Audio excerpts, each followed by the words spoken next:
Hello, my dear students. I'm Dr. Prajna Matteli, who is working in Government First Grade College, Dharwad. And I have already uploaded many videos on the topic auditing. And here I would like to discuss with the second unit, which is called as, which includes auditing and assurance standards. Let us understand some interesting aspects in this unit. So, come friends, what is the meaning of standard auditing practices? Let us start with it. Various professional bodies of accounts and auditors in several countries of the world have issued from time to time pronouncements on generally accepted auditing practices for the guidance of their members. What do you mean by this? Let us first analyze this sentence and let us try to understand it. Okay. See, auditing, as you know very well, is very important and it is a needed activity in each and every country nowadays. After globalization, each and every company is having so many branches. It is extended. It's extending its markets. So accounting and auditing is must for each and every company. And audit is main important task. So auditors are the members of these professional bodies and they need guidance how to undertake the auditing work, how to undertake the accounting work. For that guidance, the professional bodies have to make some announcements, have to give some guidance. So for that sake, they have to make the pronouncements, which they have to give generally accepted auditing practices is necessary. Here, what are the professional pronouncements in India? As you know very well, in India, we have one institute which undertakes, which looks after the auditing work in whole country. So, which is that institution? That is ICAI, Institute of Chartered Accountants of India. It has issued from time to time documents such as guidance notes and statements on a number of matters. So these matters are very important for the auditors and accountants to enable them to discharge their duties and perform their functions properly and effectively. Here, Institute of Chartered Accountants of India, it started Accounting Standards Board in 1977 and Auditing Practices Committee in 1982, and it's issuing accounting standards and statements on a standard auditing practices, which are called as SAPs.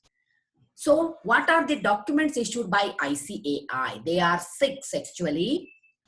First document is SAP, that is Standard Statements on Standard Auditing Practices, SAP. Second one is AS, that is Accounting Standards. Then other statements on accounting and auditing. Then fourth one is guidance notes on matters relating to accounting, auditing, taxation, company law, etc. Then fifth one, that is opinion on specified queries. If any specified queries are there, ICAI has to give opinion on that particular query. So that is also possible. And sixth one is research studies, monographs, etc. So all these 6 important documents which are issued by ICAI, Institute of Chartered Accountants of India. Then let us understand what are these SAPs, Statements on Standard Auditing Practices. SAP 1. So totally there are 15 SAPs. SAP 1 is related with basic principles governing an audit. How to conduct the audit, or what are the basic principles behind the audit. So that is SAP 1. SAP 2 is about objectives and scope of audit. SAP 3 is about documentation. And SAP 4 is about fraud and error. As you know very well, subsidiary objectives of the auditing is to detect and prevent the error, to detect and prevent the fraud. So SAP 4 tells you about the fraud and error. SAP 5 is about audit evidence. SAP 6 is about study and evaluation of accounting system. So let us understand one after the other. SAP 7 is relying upon work of an internal auditor. SAP 8 is about audit planning. SAP 9 is about using the work of an expert. Then SAP 10, using work of another auditor. SAP 11 is about representations by management. And SAP 12 is about representations by joint auditor. SAP 13 is about audit materiality. SAP 14 is about analytical procedures. And SAP 15 is about audit sampling. So friends, as I have already mentioned, there are 15 SAPs and important SAPs we have to understand.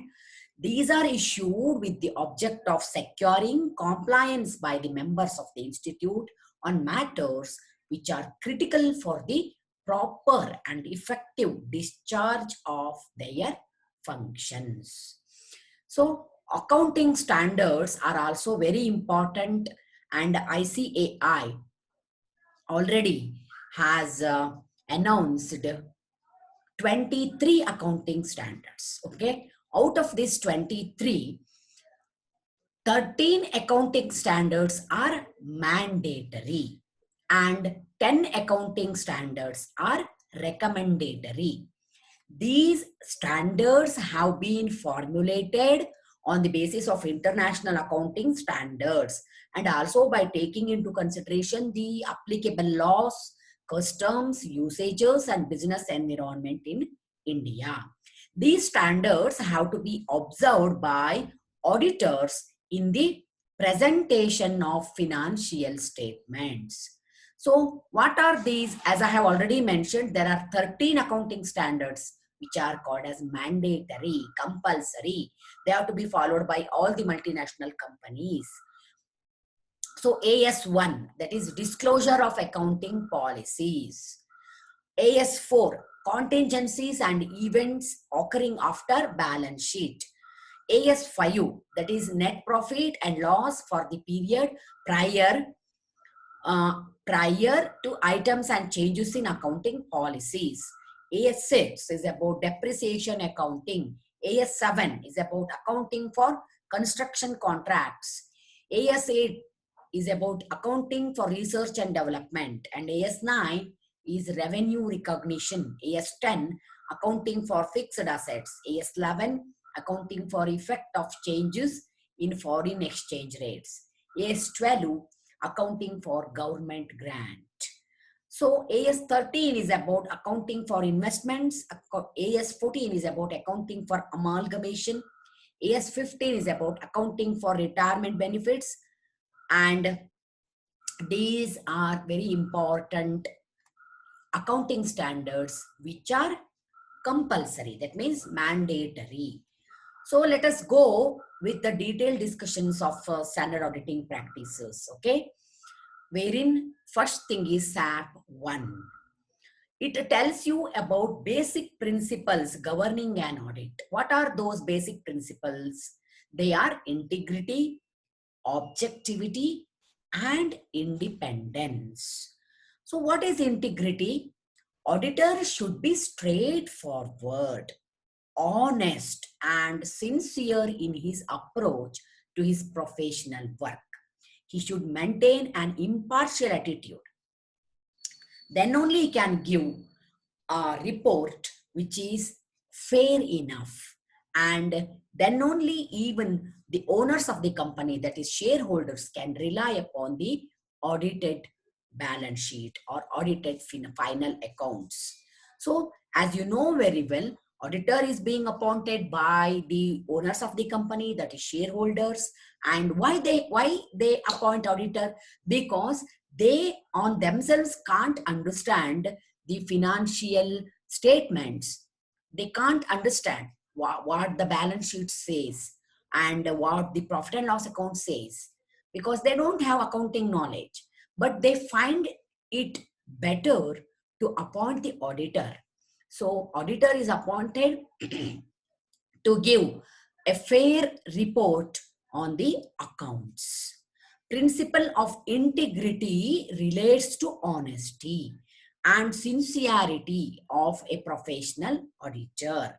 Then principle of objectivity. What do you mean by this? Objectivity and independence, they emphasize true nature of an auditor's function. Auditor should respect confidentiality of information acquired in the course of his work and should not disclose any such information acquired in course of his work, because actually we can take the examples of a doctor. If you visit a doctor, you discuss everything regarding your problem, what the disease you are having, what the symptoms you are having, but you want it to be confidential. So usually doctors won't discuss the real condition of the person, patient, with others. That is confidentiality. Here, auditor is financial doctor. He is financial doctor of the company. So he has to maintain absolute secrecy. He should not disclose any fact or any findings about the company's financial position.